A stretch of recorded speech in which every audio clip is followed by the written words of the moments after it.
Y el capítulo 3 vendría a ser los circuitos acústicos, porque obviamente vamos a estar nosotros involucrados en un medio elástico y van a haber otros detalles también acústicos que van a influir mucho en el desempeño de los sistemas en general. Los circuitos acústicos o los elementos acústicos son muy difíciles a veces de dibujar o llevar a papel, porque no son cosas visuales, son elementos auditivos que nosotros queremos representar en un papel de forma escrita, de forma visual. Entonces a veces es un poco complicado, pero creo que vamos a entender a lo que nos referimos.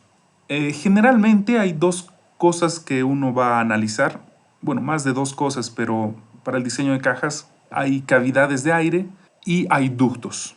Ya, esas son tal vez dos grandes ductos abiertos. ¿Y qué es lo que nos vamos a encontrar en el mundo acústico? Nos vamos a encontrar con los siguientes conceptos. Presión sonora, que es la diferencia de potencial. Un accionar es aplicar una fuerza, es una fuerza ejercida sobre las partículas en un medio elástico. Lo que vamos a obtener, por lo tanto, es una velocidad de volumen. En este caso no es una velocidad de partículas pura, es una velocidad de volumen porque se está aplicando sobre una superficie. Va a haber un desplazamiento de partículas, pero aplicadas a una superficie. Entonces, y se denota con la letra U mayúscula. Como similitud que ya hemos visto con los otros apartados, vamos a tener una impedancia acústica.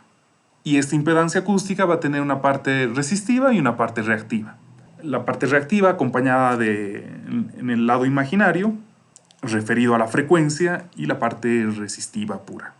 La resistencia acústica es la resistencia pura común para todas las frecuencias, y para no irnos mucho en términos técnicos, es la absorción. Es la absorción pura del sonido.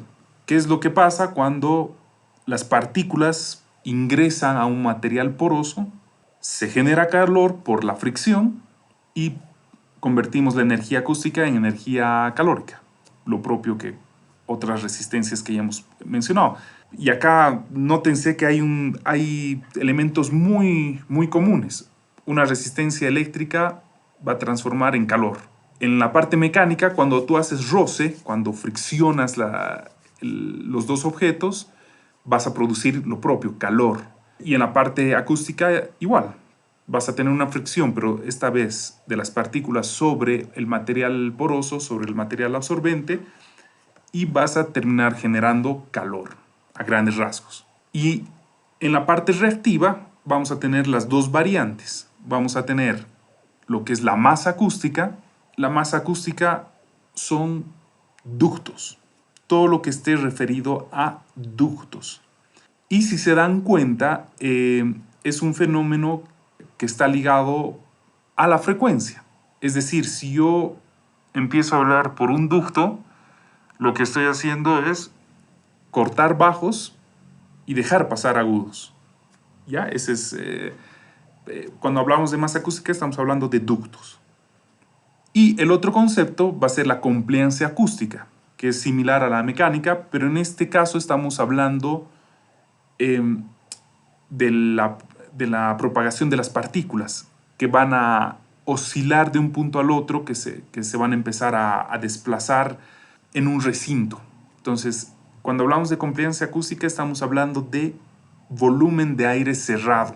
Y al contrario del ducto, lo que hace el volumen de aire lo que hace el volumen de aire cerrado es cortar agudos y dejarnos con frecuencias bajas.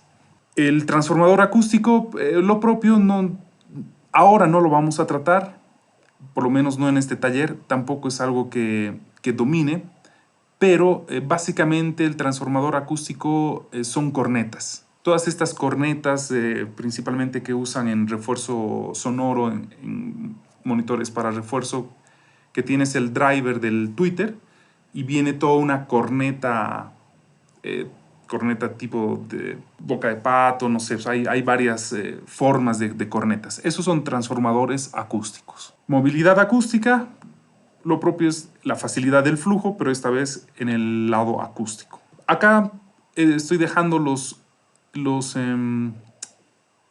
diagramas, los símbolos.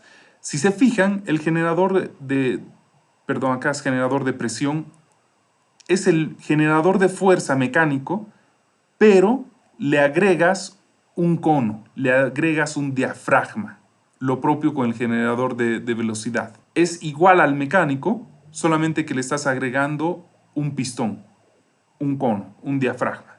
La masa acústica generalmente es un ducto abierto, que tiene una parte estacionaria, una parte, un comportamiento transitorio y un estacionario.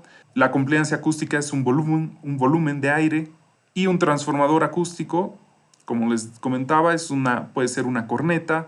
Esta corneta puede ser lineal, puede ser exponencial, puede ser recta, y vas a pasar de una superficie S1 a una superficie S2. Esta superficie del diafragma, es decir, estás cambiando, o puede ser inversamente, ¿no? Puede ser al revés, etc. Pero generalmente lo denotan con este tipo de esquema, o de símbolo, perdón.